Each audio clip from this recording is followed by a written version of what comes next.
It's that time of the month again. That time of the week again, in fact. It's a Thursday. And it's the Esports Central Podcast, episode 52. So many of them. So many of them. I'm just losing track of all of it. Losing track of time. Losing my hair as well. It's all gone. It's mostly because of Kaameel. How's it going? That got very deep there, very quickly.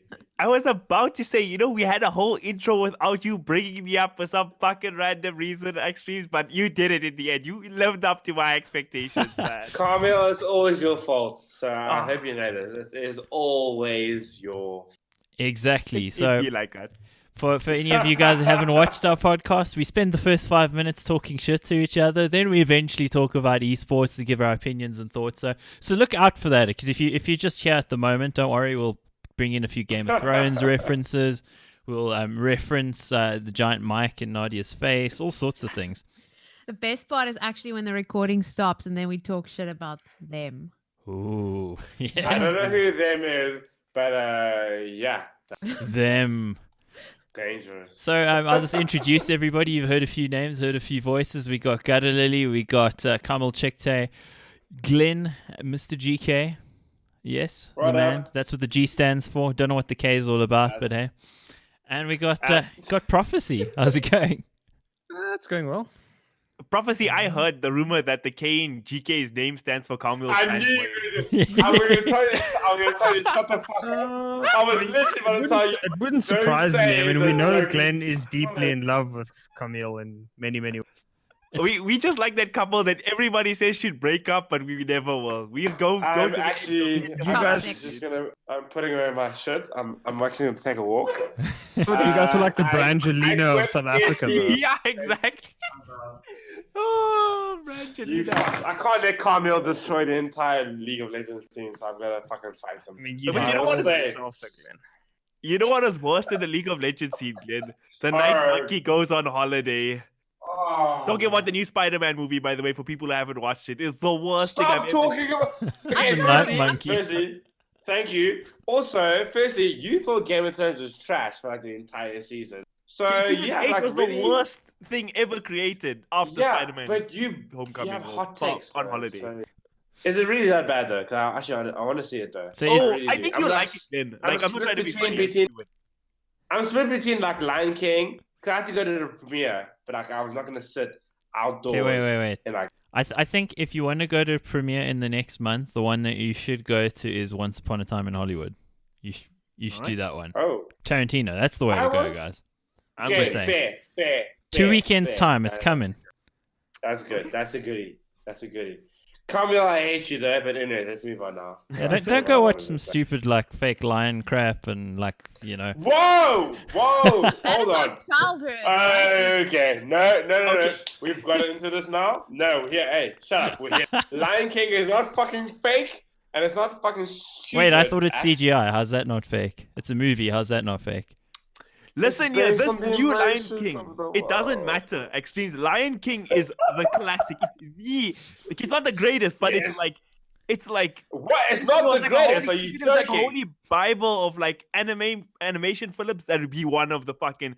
What is biggest. better than Lion King? Kaameel? What's the Because like, thing? I want to agree with you because I feel like you're actually defending the same stance I am. Yes, I love we this. I agree, love we how you're trying agree. to fight while agreeing with each other. Yeah, I So- know, like we agree. But I want to know, Kaameel, the level that we agree with. What is better than Lion King in terms of the Disney catalog at that What- time, right? Okay, in the Disney What is catalog, better? in the Disney What is catalog, better? Lion King takes it. But I'm more of a Pixar guy. I actually agree with you. Which Yeah, is damn it, fucking what the hell's horrible. happening? Let's move on before we kind of fucking like each other. Move on. Can I Move burst on. both of your bubbles quickly? Okay. Alright, Do boy. you know that The Okay. Lion King was not even meant to be like Disney's headliner of that season?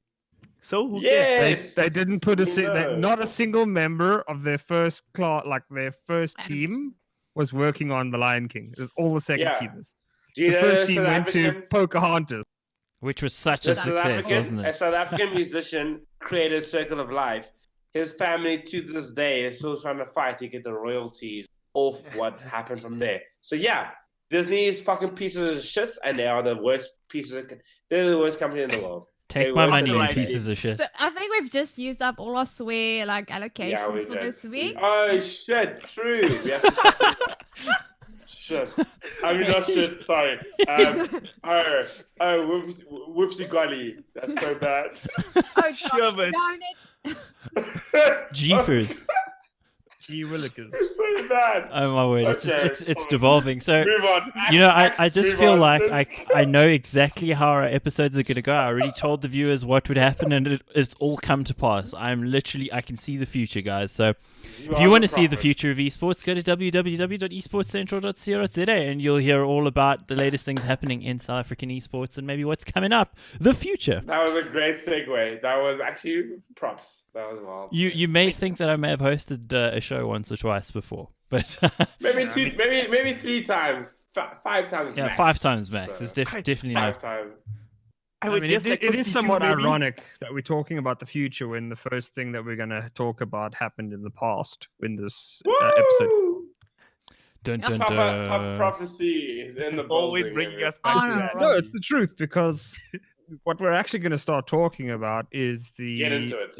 the Asian minor for CSGO, right? But the Asian minor for CSGO starts for tomorrow for us, but yesterday for the podcast. Yeah, this is Ooh. true. This is an That's late actually on our an interesting playlist. one. Before we go there, Prof, I must also mention we do have a guest on tonight, and I always forget to tell people about the guest. It's Chani Zede from the COD community in South Africa, so look out for that coming up later. She'll tell us what's going on there, and Prof is going to tell us what's going on at the Asia Minor. Go, Prof. Yeah, so the Asian minor, I mean, it sounds weird that we'd be that interested in the Asian minor, but what's actually going on there is the Energy Esports team that qualified a little bit over 2 months ago now have actually made their way to the thanks to Valve deciding that Africa is part of Asia. They have included us in the Asian minor. So if the boys do win out their group and actually make it to the top 2 of this Asian minor, they eventually end up at the major in about a month's time. Their first game tomorrow will be against the first game yesterday would have been against the legendary Dick Stacy and the Greyhound. Aussies Oh, of Greyhound. big team. That's Big Dick a Stacy. power name. Big Dick. Yeah, that the whole issue on the signature was the funniest thing for me. I was just like, this could only happen in CS:GO, where the man literally wanted to put an entire penis into his signature. Not for a like fucking a name. normal one, an obnoxiously large one. Yeah, like I mean, it was there. Like it wasn't hiding. It wasn't subtle. It wasn't like artistic. It was just a genuine I penis. can see it. I mean, like I liked it as a designer. I want to say that as a designer, professionally, I thought it was great.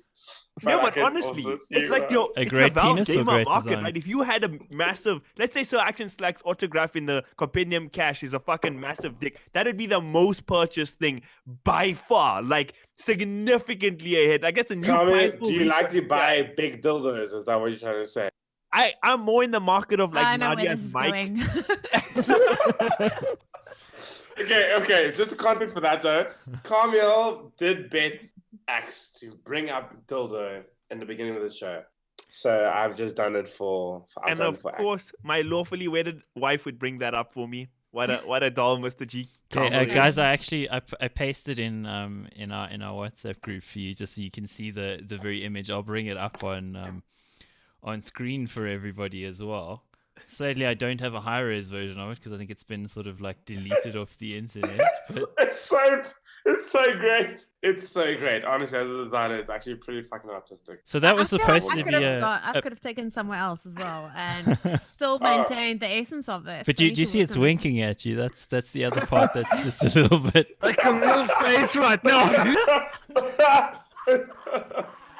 What? It's actually, I don't know if it's the worst thing I've ever seen or the best thing I've Wait, ever Colin, have you never seen it before though? So is this your first It time must seeing be. it? It must be mentioned that he wasn't actually allowed to use that. They eventually just Yeah, gave him yeah, like yeah, a. It would have been They Wait. used, just so you That's guys know. tiny for- dick no, they energy. used- yeah, They ended up using like a Comic Sans version of his name. That was it.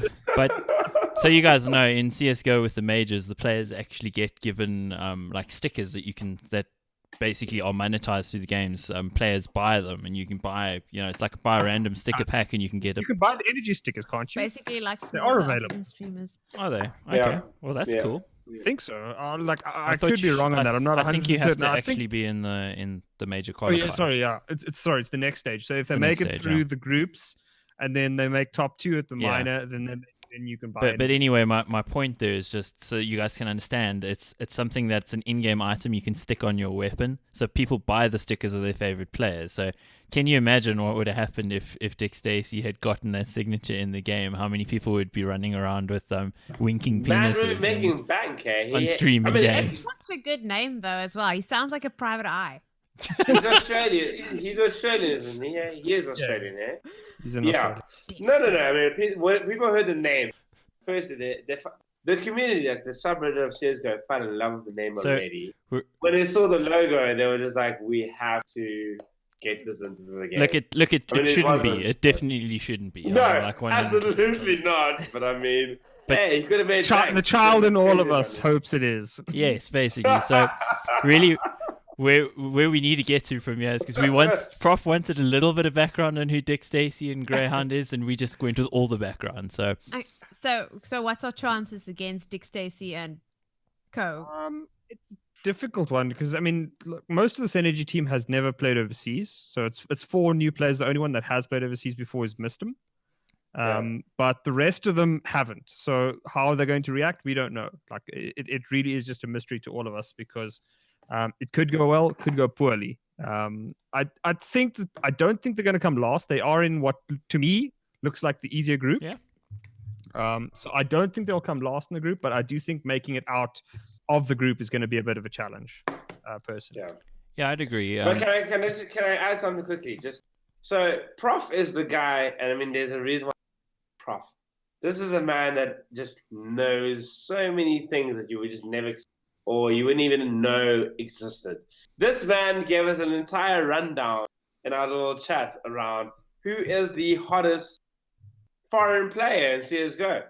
And Prof, I know you're going to act like you don't know what I'm talking about, but you do. And I can see in your eyes that you know what I'm talking about. This man gave us a detailed report on the difference between Shocks and Faflaren from NIP.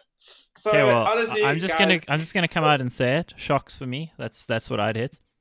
I'm fifth. I'm actually honestly I'm team fifth. I feel like Oh, you cut out If we there, have any Shaun. post editing, we need like a face and a face.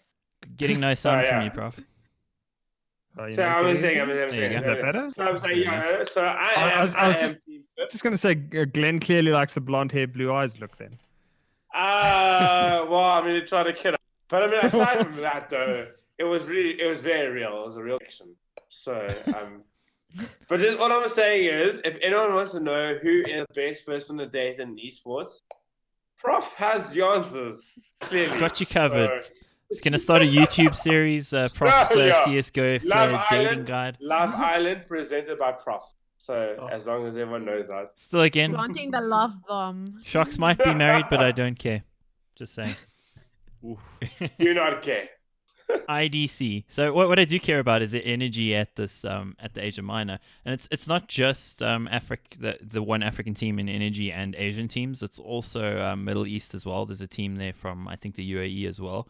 So they've kind of combined a lot of it. I'm surprised to see that there was supposed to be like North Africa qualifiers, but I don't see a North African I think team they there. fold them into the Middle East. Okay, so that's probably why. That would be 5 power, yeah. So Energy's in a group of... No, 5 power is Chinese. It's FFA mix. That's from the Middle East. Yeah, sorry.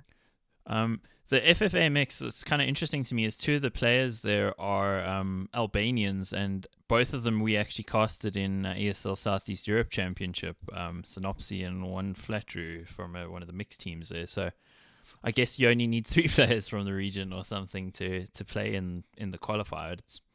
It's an interesting one to me. I really thought the North African teams were better, but they're not there. So what we have is 2 groups where you've got it's basically Tai Lu and MVP Project in Group B that are really tough opponents, like really legit opponents. I imagine Tai Lu should probably win that group, and there's no way anybody but They'd him. be odds on for the major, unless they'd be odds on for top spot at the. Yeah, I'd say Greyhound minor, unless- maybe a little bit more odds on for making it through, just because they've had more international exposure lately until you had the lineup changes. So I think it's the hardest possible matchup for Energy first up. If you guys listening to or watching the podcast are interested, go to esportscentral.co.za. There's a interview that I did with Mistem on the night they left, actually. So that they left on Sunday night before this podcast, and you can get some of his thoughts on it. He's extremely confident, I got to say.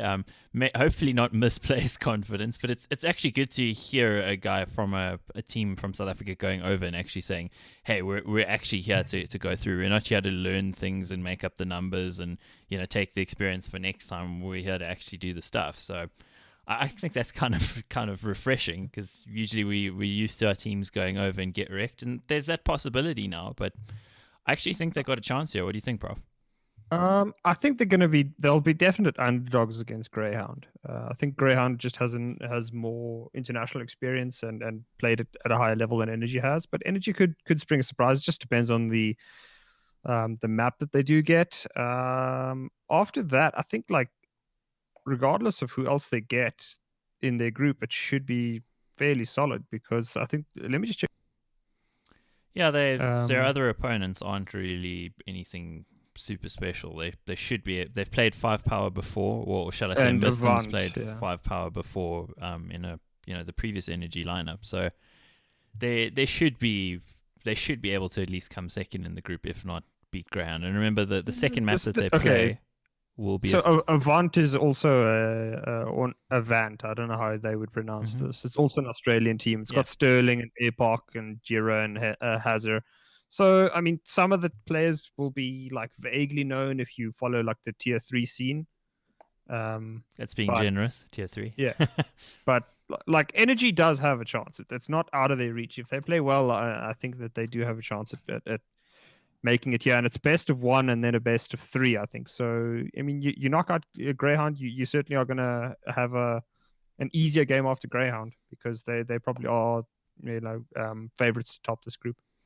Yeah, I think there might also be another chance for them if they don't make it through, because it's the top 2 teams from the minor that make it through to the actual major itself. In the next, it's the best 3, I think, go to the last, to the play-in, the major qualifier play-in. So there's still multiple chances for them. I actually think they do have a really good shot with where they're at. I mean, can you imagine if Africa was included in the European minor or something? Then you ain't even winning a round. That's deaths. That's murderer's row, though. There's way too many good teams in Europe for it to I mean, you could take half the teams in Europe that don't get in and probably plug them into half of the other minors, and they'd probably win them or do very, very well. So it's going to be very rough, I think. Yeah, indeed. So I think it's definitely the best chance we've ever had to qualify for a major. And the funny thing is, it's the only chance we've ever had to qualify for a major, and we actually are in with a shot. So good luck to the Energy boys. Very cool to see a young team over there and on the international stage. And it's kind of odd also seeing a team that doesn't have any of those old journeymen in it making the journey to a foreign land to get wrecked. So interesting times. Shout out to my boy ADM, man. They're going to wreck it. Yeah. Best of luck to them. Looking forward to it. So definitely watch it if you haven't watched the VOD, because it'll probably have been over by the time you see this podcast. But we hope to see them doing some amazing stuff. So next thing we'll talk about, let's keep it on CSGO for a little bit still, because we don't want to let the other people talk, right, Prof? Yep. Yeah. Especially not. Okay, before you CSGO nerds talk, just on the record, I have hiccups and I'm sick. So if people see me fucking hiccuping, and just so everyone knows. It's not funny. I can't laugh. If I laugh, I'm coughing. You mean fracking hiccuping? Yes, I'm fracking currently. So. Anyway, so Team Liquid again winning another tournament this past weekend. IEM Chicago. That's 5 in a row, and I think they've been in 9 finals in a row or something. Is the current stat? No, 7 finals in a row. 7 finals in a row. Okay, well, I mean it's insane levels. We were just talking a few months ago about how nobody have ever kind of touched Astralis' greatness, and all of a sudden, immediately after theirs is done, Team Liquid does it, and it's just. It's blowing my mind a little bit how the CSGO scene's gone, with a North American team dominating to a level that hasn't been seen before, and they're from North America. Which, how? It's crazy. Well, Yeah. Pretty easy. You just load your team with like the most skilled players in your country, and your country is like the largest single country in the. Like I said, absolutely fantastic for Liquid. They have done amazingly well, but like the only reason they could even be in the situation is because of how much of a mess Cloud9 is at the moment. This is true. I mean, Cloud9 is certainly a dumpster fire of note, and it may not go out. Kind of like if you've watched Chernobyl recently, the reactor burnt for a very long time. Well, the bits and pieces, shall we say? Come on, you can go read it on Wikipedia. Piss off. Yeah, I know. That's why I said Kappa afterwards. I just want to add before you guys go into the in-depth analysis. Don't you think? I mean, last year you guys are going on about Australia's greatest team of all time. We had to hear it for like 100 episodes. We saw endless torrent tweets. But I think esports people are a bit fucking ridiculous with this greatest of all time thing, right? When Brazil gets called the greatest of all time football team, they were winning like World Cups for like 12 years in a row, right? So like, 3 World Cups. 3 World Cups. But Okay. you can't just have a team do good for a year and be like, "This is the greatest team ever, man. Nobody's gonna replicate this." Okay, Liquid wins TIA this year. Damn, they're the best team ever. They won 2 TIs. Then next year, another team wins, and there's like, "Oh, this team won TIs. They're the greatest." Like, come on, like esports is like 5 years old. I think what you're Don't missing go on there, like this. what you're missing there, Kaameel, is Counter-Strike is 20 years old. So There Yeah, you but go. there's still, a lot more history. No, wait. Till Pele's era of Brazil winning, Still. it was like. Okay, wait, still. No, you're saying still. So in Counter-Strike, there's a big tournament pretty much every weekend, almost Right. every weekend during the players' season. So think of it like as if there was a World Cup from a soccer point of view twice a year or something like that. Where No, but it's not the same no, wait. thing, though. But where players could conceivably repeatedly show up against top-level opposition very regularly over a short period of time. So you talk about a Brazil lineup that won 3 World Cups over 12 years. That's still not the same generation of players. Some of them will cross over and be the same guys, and he'll be the young player at the first World Cup, and at the third one, he's transitioning out of his career and helping the next guys. But here we're talking about 5 players who, week in, week out, competing against the best in the world, wrecking them, and just doing it in a way that hasn't been seen in 20 years of competition. So that's where you look at it and go, wow, this is actually something. But it's like I agree with what you're saying. I agree. So for that era, Australis were the greatest, and for that point in CS:GO, there was no team better than them, right? But now, if Team Liquid wins, let's say 3 more CS:GO titles in a row, would they take Australis's crown? How many more do they have to win? No, well, they'd need to do a lot more because they'd need to do more. Yes. right now, the one thing that Australis has is like how good they were for how long. Right. Right now, Liquid has won every tournament they've played in the last 3 months almost. But that gives the distinct impression that they're on a massive heater. And that's just the big worry right now. Like, if they keep doing this for the rest of the year, yeah, then they certainly are in contention right now for greatest team of all time. But they do have the one thing against them of like they are like just their entire team is popping off right now. And it's like okay, what happens when that doesn't happen anymore?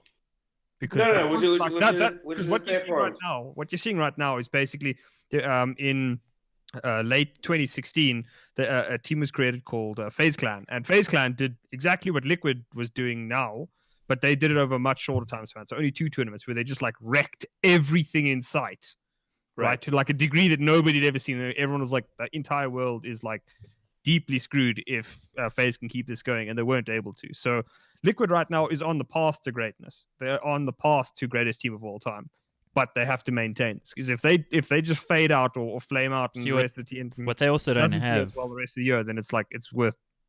They're not going to be the greatest. They also don't have major titles, which Australis does have. So that's the other thing, and that's the majors coming up in a month's time. So if they do take that, they are already the greatest North American team ever, because North America they've won 1 major, but that was almost a fluke win. And the rest of the time, there's a reason why in Counter-Strike, when you throw a bad grenade, it's called an NA nade. So it's because NA is shit. It's supposed to be. But what I will say with you two, can I just add one more thing? Can I add one more thing? I just think I'll make a direct comparison. I think in Dota, you've had I think Virtus Pro for a period of time where they dominated for 2 years. They were literally the best team for 2 years. But obviously in Dota, nobody gets the title of greatest all time because in Dota, it doesn't matter if you win 10 majors in a year. If you don't win TI, then nobody gives a fuck. But like, Yep. I think it's like, I don't think it's unreplicatable what Virtus Pro did. Team Secret also won a lot. Like, it's like, there's still a lot of more history in CSGO to come and in Dota to come and in esports to come, right? That's all I'm saying. Not hot take, just like balanced take. Yeah. No. So basically, kind of the other side. I'm hiccuping because I'm like actually sick. So my body hates me. So yeah, I'm gonna do it again. It doesn't matter. Fudging sick.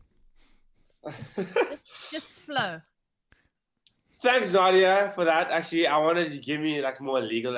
I could just sue X and go like. Anyways, before I hiccup more, all I was saying is that basically based on like what Thorin has been saying, and I specifically am pointing out Thorin kind of his viewpoint, being because he has a lot of experience in the teams in terms of like the world CSGO. He's going, Liquid it's an era. We are in the Team Liquid era. There's no doubt about it, right? The only question that in his mind is going, can the Liquid era surpass... I hate this. Can the Liquid era surpass the Astralis era, right? So when you guys are saying that Liquid, like, they luck their way through things, you're arguing against one of your gods. Not so No, they that was- lucked their way. Okay, hold on. They're on a massive heater. I didn't say that they're lucky. I said like right now all of them are in form. You guys, Doesn't- no that one doesn't has mean that they can yet. Okay, No. hold on. Okay, fair. Let me correct myself. Fine, you didn't say that, It's but you medicine felt like they're speaking. the best in NA. You have yet to say they're the best in the world. I just did at the beginning. No ways! You guys are saying that they're best in the. They started the whole segment on Team Liquid is the greatest team in Counter-Strike at the moment. This is the Liquid era. Might be paraphrasing there, but I'm pretty sure. It's the medicine speaking. I'm sorry, Glenn. You need to go No, lie down, I'm just bro. saying. I just feel like. No. Firstly, you're projecting onto me because I'm sick. No, shut up. I can do hot takes without being fucking not sick. Imagine. But no. I just think like Liquid deserves the respect that they need that respect. right? They do They're the definitely best- deserve the respect. I think right now. But I don't think they don't need Yeah. another tournament to be the best in the world right No, now. they They are. don't need another They've been the tournament best in the world to for the last liquefy. 3 months. That's indisputable. The fact that people dispute it is actually insane. The fact that people go, but we don't know because Astralis aren't at the tournaments. Well, it doesn't matter. Yeah. It doesn't matter. They're winning everything that's in front of them. They've won millions of dollars so far in prize money in the last 3 months because you're winning, $250,000 prize pool tournaments. You're winning the Intel Grand Slam for $1 million, which they've now had to make more difficult. Intel Grand Slam everybody thought was impossible. Nobody would ever win it. And then Astralis did it. And then Liquid did it immediately after. And they actually went and changed the ruls to make it even harder. So now it almost looks Yeah. like there's no way anybody Okay. should So win it. I guess I'm gonna blame misinterpreting everything. So I would say then like basically pretty much like to you, Ax and Prof. Woo, God, I'm so bad. This is how That I'm was so doing a good. podcast and I'm fucking sick. It's so ridiculous. Okay, the last question was if I fucking leave, if I embarrass myself. What for you do Liquid need to do? And it goes to two of you. What do Liquid need to do? Oh, God. This is wonderful. so I'm bad. loving this. I hate Just this. go for it. Just I go. hate Just all go. of it. Just what go do they need to do to go surpass the era of Astralis? That's basically my question to the Proud two of of you. you. Prof? They've done Yeah, it. fuck you, Kaameel. I hate you. They need to be at this level or close to it at the end of the year. Yeah, which And, like, is a make- long way away still. If they do that, if they do that, I'm happy. Like I'm not Okay, but gonna what does it mean? say they What does need that to win mean? X number of tournaments or they need to win this. Like because you can, in my opinion, you could be the greatest of all time without winning the major. Like the major is obviously like the cherry on the top, but I think for me personally, they would need to be at this level by December, like in December. Like if they're still there in December, I'd say probably then they are greatest of all time. And what he's saying there as well, it's just in the history of Counter-Strike, it's been extremely rare that a team has kept going for this long because, again, just the sheer amounts of competition there is compared to some of the other games, it just means that the likelihood of you being able to maintain that sort of form for a long period of time is extremely small because, like, the teams from the past, NIP was kind of held as one of the greatest because at the beginning of CSGO, when other teams weren't playing it yet and they were still playing 1.6 in Source, they won 87 games in a row when other guys, weren't necessarily there. And when the other teams moved over to the new game, that era sort of ended pretty abruptly, and they never quite recaptured that. And that's the only other time we've seen that sort of level of dominance as what we saw out of Astralis and now what we're seeing out of Team Liquid. Because your other greatest lineups of all time, like the MTWs going back, you had Fnatic more recently, 2014, 2015, maybe even 2016, you could say. SK Gaming in 2016, it was never that long. It was just a period of like 3 or 4 months, maybe 6 months, where this team was uber dominant, but they didn't win everything. But here we're talking 2 teams in back-to-back years where they've literally won everything, and it feels like no matter the situation, it's 2v5, they can still win it. Nothing's impossible for them, which is just like that's a level where you're like, okay, they're hitting something that nobody else can replicate right now. And you might be the number 2 team in the world, but against these guys, you get slammed. And in the IM Chicago final, ENCE versus Team Liquid, it was the most one-sided best of 5 there's ever been. There's never been a best of 5 where a team gets slammed 16-1, 16-2. So the most hiccupy host of all time in podcasts, if I had to ask, do you think Liquid can actually surpass Astralis era? Yeah, I'd say so. It's possible. Just bear in mind, right now it's going to be the player break very soon, and for a month, and then the major. So traditionally, when that happens, usually when they come back, the guys who were dominant are no longer dominant. So this is one of the things that Astralis overcame last year, and Liquid, who was incredibly good before last year's player break, weren't that great off. Yeah, we'd have to see. So time is going to tell, and it's going to be pretty soon that we're going to find out. So definitely watch the space. Berlin Major, that's coming up. And, of course, hopefully Energy will be there too. And let's see, what else did I want to mention here?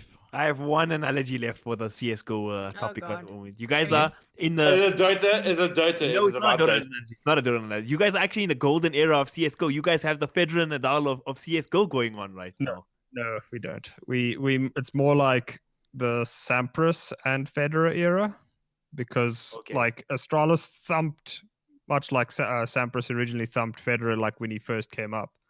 But Astralis pretty much pieced out at a time when if they'd kept going, they would have cemented the era even further. They took a break, got sloppy, came back, and Liquid is now just like wrecking them all over the place. So. All right, I like it. That's good job, Kaameel. So basically, I'm okay. Just say fucking Gmax, also trash like Kaameel. You two have terrible analogies in the scene. So listen, last podcast I was slaying my analogies. This time I was slightly off, and Profeci improved on it. So I'm fine. He fixed it, not improved. Fixed it. Listen, So anyway, Kaameel, and Googled what an analogy is. And he came back, and he kind of got it right. Okay, that's an analogy for death right there. I was just killed. Well done, Nadia. Yeah. Like Nadia, you try to be very supportive, but that was terrible. So I love it. I'll change subject quick subject, and then we'll go on to the next thing. We got Chani coming on the show later. Call of Duty is what she's all about. So let's quickly talk about a tweet out in the Call of Duty space, shall we say. I'll bring it up on screen here for you guys. Got Norse. He's a Counter-Strike guy, so might be a little bit biased, but he's commenting on Evil Genius's actually coming out and saying that they're basically not going to be involved with the Call of Duty World League, and they're one of the biggest brands in esports. And he says, apparently paying $25 million for 80k viewers isn't sustainable. Wow. Hot takes. They should have put a surprise Pikachu picture in his tweet, and that would have been 10 out of 10.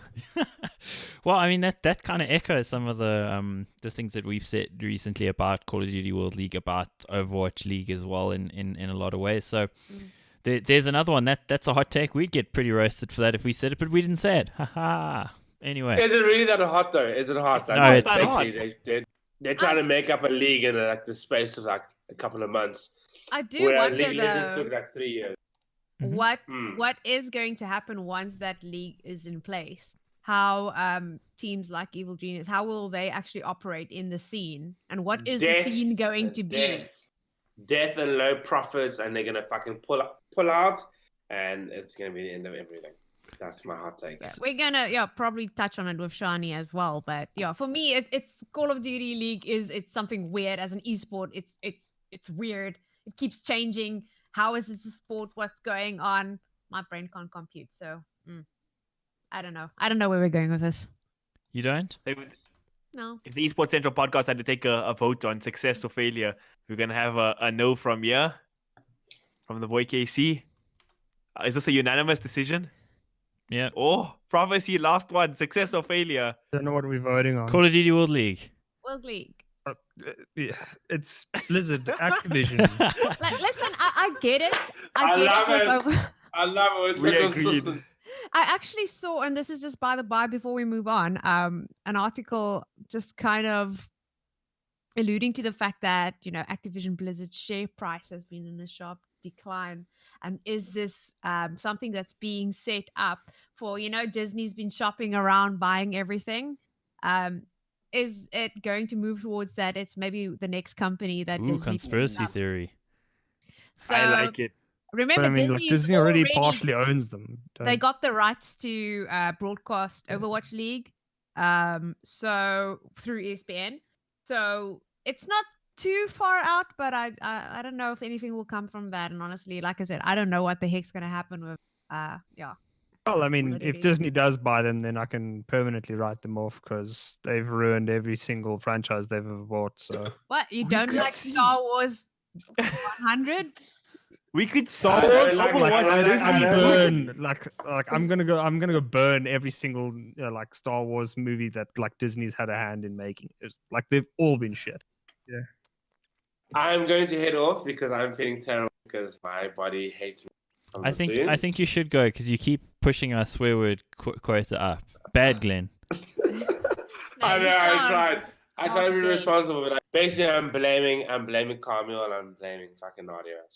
I swore again. Yes, I did. But anyways, thank you very much, guys. I Feel will better, Glenn. see- Cheers. I'll see you also. Cheers, guys. Bye. So, Gutterlily, Overwatch League starting again, is it? This week, Friday, I've been sitting here with like the Windows old screensaver bouncing from my brain while you guys talk about Astralis. So yeah, Overwatch League. Team Liquid, restarts see, on- you weren't listening. Oh, Really. who is the good one? I can't remember. None of them. Restarts Friday, July 26th. So then I'll be able to actually have input other than, what's going on, Okay. And it runs through until August the 19th, about I think. So yeah, that's basically it. So yeah, that's We my get to life. make fun of it from next week again. I can't wait. We're gonna talk about how long it's going to last, whether it is doomed to fail again. Yes. But exciting, the first one of the first games will be Shanghai Dragons versus Vancouver Titans. So we see them up against each other again. So keep an eye out for that. If you're not into it, if you're not into Overwatch League yet, then I think that is a game to watch because it might just be pretty exciting. And it's the first. It's going to be the first game of the 2-2-2, right? So far it would appear to be so. Pooh. Roll lock, Lots here of we come. angry people about that on Reddit and Next various week we places. have to do a roll lock episode. I'm so ready. Problem is What, we need like I think we should probably then get like Trinok and a bunch of the other Overwatch. Yeah, we actually need Because people like who know what to talk I'm going to about be honest with Overwatch. you, like what I know about Overwatch is very very little. It's just like It's not the that conversation that I had on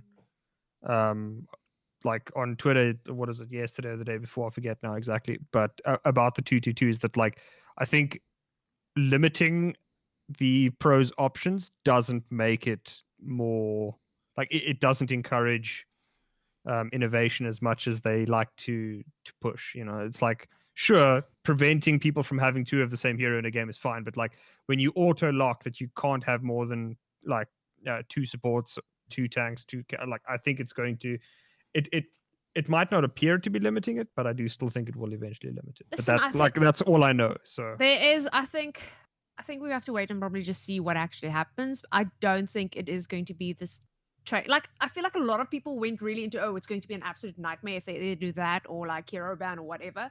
But now that they've brought it in, the most I've seen is that people are actually supportive of it. And I don't think there is still going to be a lot of options open to people. We are probably going to see a move back to dive. We are probably going to see a lot of bunker and stuff like that. But it's not goats. It's not goats. It's something else. And I think people are going to keep on evolving.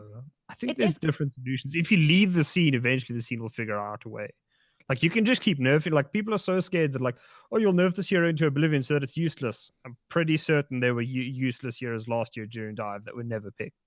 Yeah, definitely there was. But I'm Wasn't it interested in Torbjorn was like the meme hero that, like, if you picked that thing, you were just like memeing on people because it was so bad? No, well, Like- you would basically never see that, or some, classes like that. These very specific situational type of heroes you didn't really see, and especially not in Overwatch League. So what I'm just thinking is, hopefully at that level of play, they can develop the role lock and the DPS combinations that are going to be picked to not just be dive. Obviously, at the moment, like I said, we've got bunker now, which presents the same problem because you need to get in there. So I don't know. But I'm excited for the change, and I want to see how we've got fantastic DPS players who weren't actually shining in their roles throughout this year's league. And throughout the first 3 stages, because they simply were not playing, well, until now, stage 3, they weren't really playing those DPS roles. And to see people who are fantastic Widows or fantastic Junkrat or whatever just come in, play that, do what they can do, I think that's also going to influence how it is going to develop. So I'm all for it. I'm just panicking at this stage because apparently I'm going to have to do placement matches for comp as a DPS. And I look forward to getting yelled at in silver. So pray for me. I'll do so. F to pay respects. Jeez. Wow. Okay.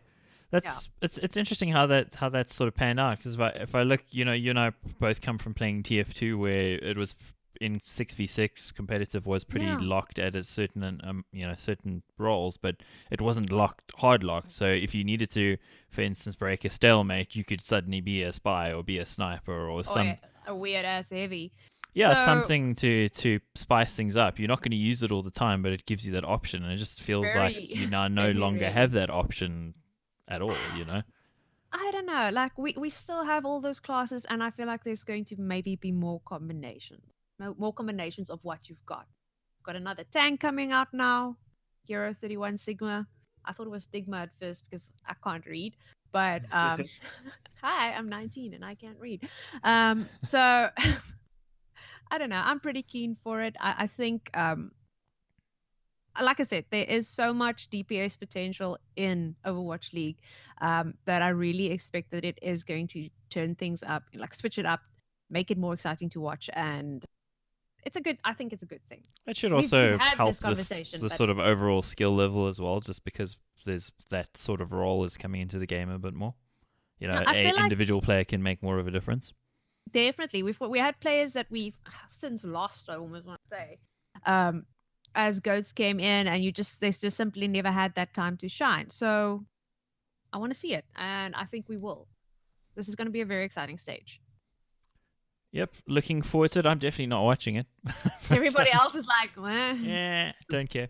I actually, with Overwatch League, I always watch the opening day just to check out what's going on. So I'll do that again this time around, and I probably still won't understand what the hell's happening. Despite having thousands of hours in the game, they're directly copied. So I think what you should do is either, watch the first game. Try to watch Shanghai Dragons versus Vancouver Titans. That's going to be big. You've also got LA Gladiators against New York Excelsior, which should be a very exciting match. So maybe those two, and the next homestand weekend, which is, I think I said it was going to be LA Valiant. So yeah, just keep an eye out on those type of games, because I think also all the excitement and the like super fans are like the homestand ones, and all of those games tend to be quite exciting. Yeah, and they got some great casters. I mean, I really enjoy Semler and Monty, so that's always a reason to watch. Yeah. Please support us. Yep, we need more than 80k. Anyway, let's move on to some local esports news, and I don't know where we're going to start here. Where are we going to start, guys? Start with me. We're going to start with you, and you're going to just talk about Dota forever. It's Dota chess. It's fine. It's all So good. Dota. Is that like Dota for dummies, or is it what is it? Yes. Dota for it people who is. don't like playing games but prefer Ex- doing accounting on their phones. That's a surprisingly good description of auto Yes, chess, it is. actually. Wow. So we've had two great local announcements in the auto chess genre. First was from ACGL. Actually, there was a third one from Esports South Africa League, whatever. Their tournament is running this week, in fact. 750 Rand for the first place The prize. guys with Don't the have the poor rest of the spelling, details there. yes. But the second one was ACGL announcing that they're going to have Teamfight Tactics, that's the LOL version of Auto Chess, on Thursdays and Underlords on Wednesdays. It's going to be $1,000 up for grab for each title. I believe it's going to be played every Wednesday and Thursday, like I said above. And I don't know, I couldn't figure out from the article whether the $1,000 is like every week they're going to have $1,000 for the event, or it's going to be spread across. But they don't say anything about continuity during the event. So I suppose it's just $1,000 per week, Is that right? the Debonairs pizza thingy? I mean, Debonairs is one of ACGL sponsors, so Because I saw a tweet and I completely forgot about it, but that's actually exciting because they are going to have like weekly things. But it is in Dota. It's even in Overwatch gets featured. Hopefully, our teams wake up and jump on that. Like, yeah, there's your opportunity. Yeah, they're doing cool stuff, So- ACGL. Yeah. like I think it's actually sad that not more people use the platform, because they really do a shit ton for South African esports. They do an insane amount. It's not nepotism, because Holden was on the podcast before. Like, legit, go look at their stuff. 6 months do a lot ago of now. good I mean, it's been a while. Yeah, it's been actually I don't think most of our listeners probably don't even know who Holden is at this point. But yeah, ACGL hosting Teamfight Tactics and Underlords. And I think if you were a competitive player for the auto chess genre, I think it's a really good time to be around, because as I'm going to say next, Metal State are also doing a auto chess competition, but this time just Underlords. It's going to be a tournament running from the 21st of July till the 18th of August. 2,000 Rand total prize pool for the event. More details to come soon. So we have 3 leagues actually running for Underlords or auto chess genre. So I think it's pretty awesome, to be honest. Auto chess so hot right now. Well, And I mean, people are getting. It's good to see that the tiers are moving rapidly. It's not like we're waiting 6 months for a game to die and then getting involved. So, props to both of them, ACGL and Yeah. Metal State, both moving quickly, and it's exactly. If you look at this week alone, ACGL's got, today, Fortnite, tomorrow, Black Ops 4, that Thursday, Rocket League and Clash Royale, and then Fortnite, Overwatch, Black Ops, and Battalion 1994. I mean, 1994. I'd play that. I'd rather play that than 1944, to be honest. I don't know. Yeah. Battalion 1944. So that is a busy schedule, but flip it, that is a heck of a lot of I almost want to say under supported games getting some air there. That's great. Aside from Fortnite with their gazillion tournaments, right? Yeah, Well, that's the most important The time. one thing we can say, let's bring it back to Dota just to ease Kameel's heart for a second or two. What his face was like. I know Fortnite, what's coming. Fortnite's World Championship, or whatever the hell they call their top World Cup. tournament, is no longer the largest prize pool in history. Yes, I thought you were gonna make fun of Dota. I thought you were gonna say it was all the titles that ACGL supports. The one that they don't support is Dota fucking 2, baby. But yeah, TI back to 30 million, surpassed 30 million. The game And 23 days to go still. Yeah, exactly. It's gonna be a shit ton. So do But you think Epic are now like, oops, we should have chucked 40 somebody at was it. like the flippin' Epic. What do you call the economist saying? It's not going to be more than 28 million this year. We're just going to make it 30 million, and we're highest prize pool is probably like about that. But yeah, Sorry. I think back to the auto chess stuff. I think it's a good title for. I think you don't have to be. Obviously, there's skill and thinking and stuff involved. If Dubba is on your head, you blow his gasket. But it's quite a casual game. Like, anybody can go play it. If you get lucky, at the moment you get the primordials or some shit, you can win a game. You can maybe make it a leaderboard, maybe win some prize money. So you can play it on your couch, on your phone. It's like I love it. Shout out to the TOs for hosting that shit. Well, pretty cool for them to be so quick on the whole thing. Glenn was going to talk a little bit about the VS Gaming League of Legends, but unfortunately he's all sick and stuff. Hick, as it turned out. But they're having a League of Legends championship over the weekend, same venue, the Matrix Maverick Gaming Center. It's called. Yeah. I keep wanting to say Matrix Maverick Challenge just because of like the Middle State tournament from a couple of years ago that I said many times. So it just automatically wants to come out. But there's yet another tournament, another LAN tournament from VS Gaming. They announced the teams and the casters and all of that as of today, which is Tuesday. So definitely look out for that if you're into League of Legends. They got pretty much the best casters there. A couple guys that people in League of Legends don't really know, like obviously Recoils is a CS:GO guy, but I guess they'll learn to know and love him as much as we do. Anyway, moving on over to what?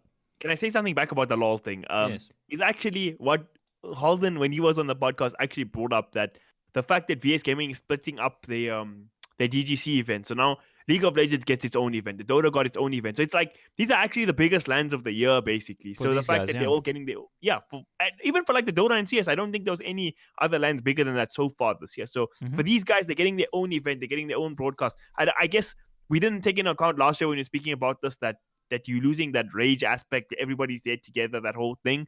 But I think it's pretty cool for the broadcast aspect that like League of Legends can have the same broadcast that CS:GO and Dota had. I know we complained about it in the past, but it's cool for the LoL guys at least. And this time the camera will be on a tripod because lessons were learned. Eh?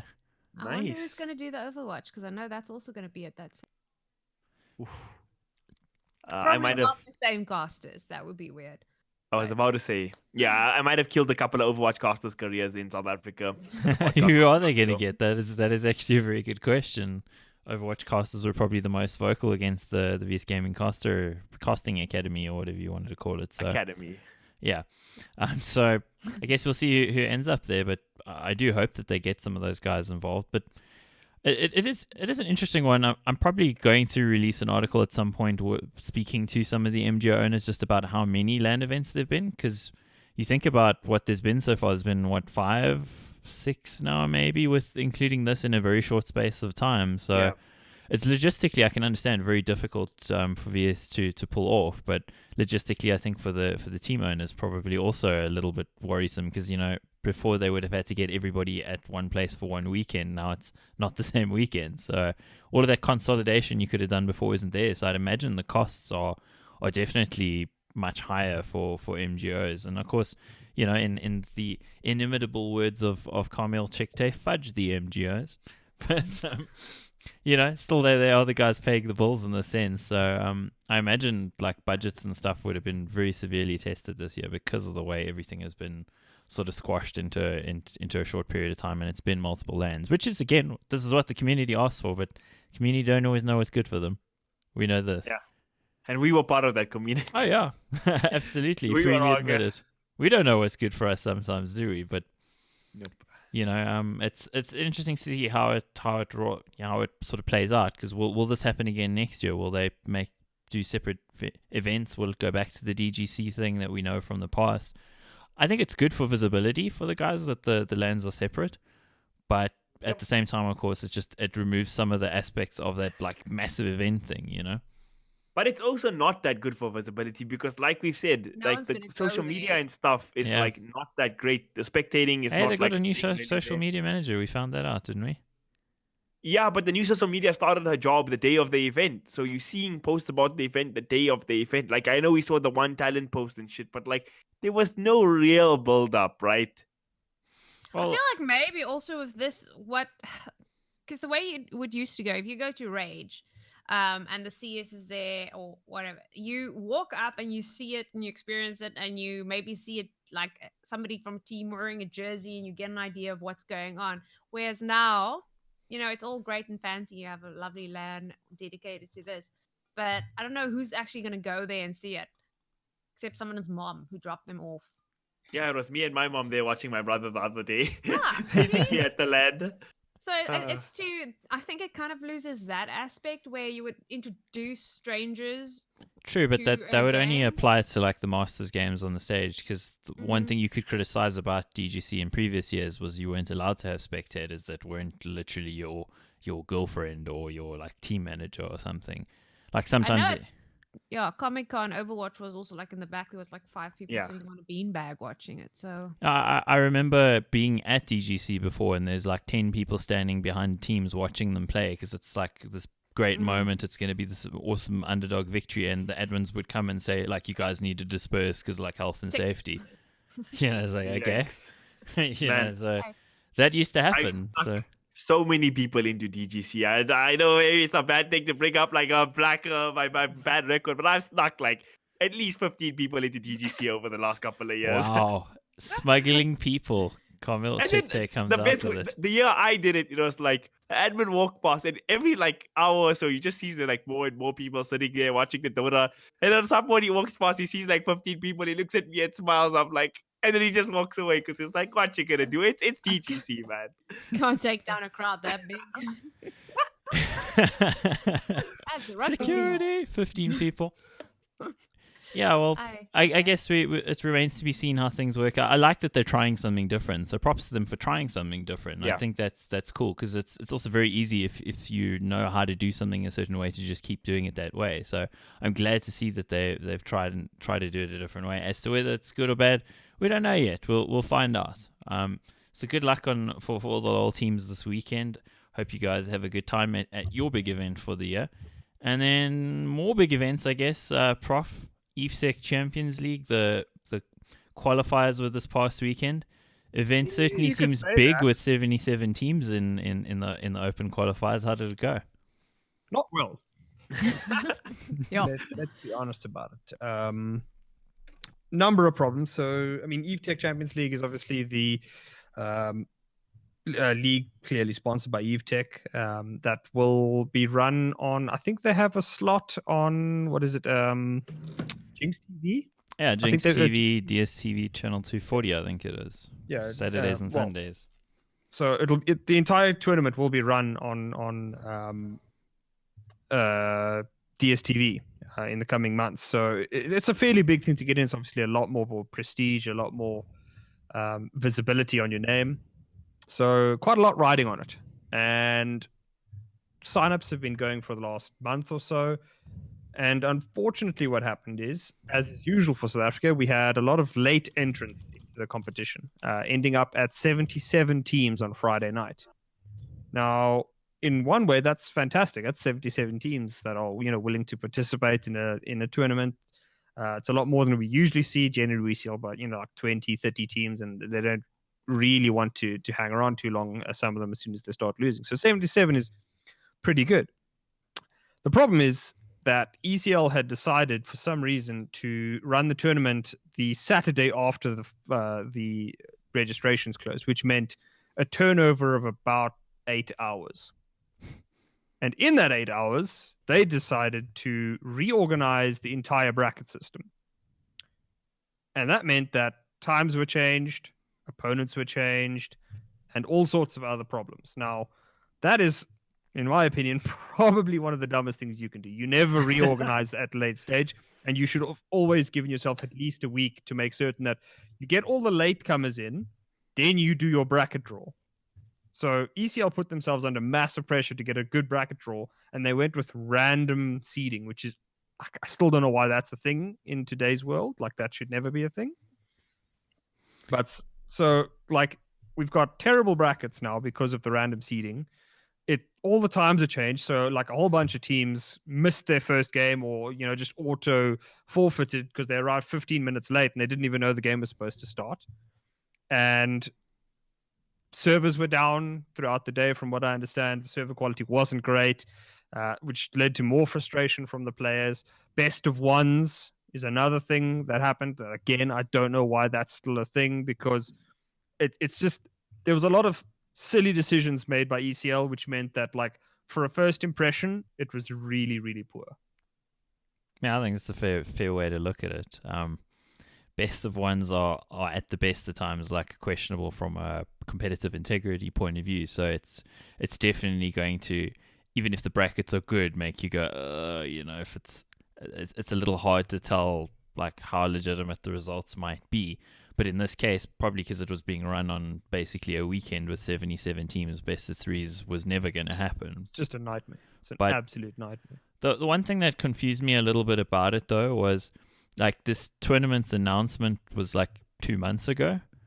And they did say, from what I recall reading of the rules, that it was random brackets. And then kind of like on the day of, everyone was upset. But like if you'd read the rules 2 months ago, I kind of said to the guys from ECL, listen, I think random brackets aren't great, but hey, you do you.